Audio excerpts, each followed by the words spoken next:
ভালোবাসা, আবেগ, অনুভূতি আর মায়ায় জড়ানো একটা গেমের নাম ছিল ফ্রি ফায়ার। একটা সময় ছিল অবসর সময় কাটানোর জন্য আর বন্ধু বান্ধবদেরকে নিয়ে আড্ডা দেওয়ার জন্য সবচাইতে সহজ মাধ্যম ছিল এই গেমটি। তবে কেন জানি এখন আর এই গেমটাকেই আর ভাল লাগে না। এখন কেন জানি গেমিং উইথ তালহা আর ফোরেক্স তাহমিদ ভাইয়ের ফানি ভিডিও দেখে আর হাসা হয় না। 2F লোল গেমারের ইমোশনাল ভিডিও দেখেও আর কান্না করা হয় না। যে আজকে সাব্বির বসটাকে সবাই কপি করতো, এখন বাংলাদেশের ফ্রি ফায়ার খেলোয়াড়রা আজকে সাব্বির বসকে চিনেই না।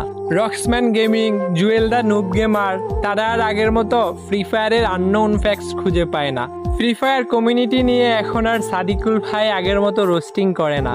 প্রো রুবেল আর বটলা নাহিদও আর এখন একসাথে গেম খেলে না। যেই নাইম আলম ভাইকে পুরো বিশ্বের মানুষে চিনত MP40 লিজেন্ড হিসেবে, সেই নাইম আলম ভাইকে এখন আর গেমে দেখা যায় না।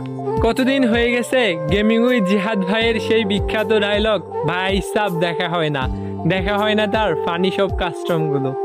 যদিও এখনও মিস্টার ত্রিপোলার ভাই, ইটসকাব্য ভাই এবং গেমিং উইথ তালহা ভাইরা নিয়মিত ভিডিও ছেড়ে ফ্রি ফায়ার কমিউনিটিটাকে বাঁচিয়ে রেখেছে, তবুও সেই পুরোনো দিনের ফ্রি ফায়ার গেমটাকে অনেক বেশি মিস করি।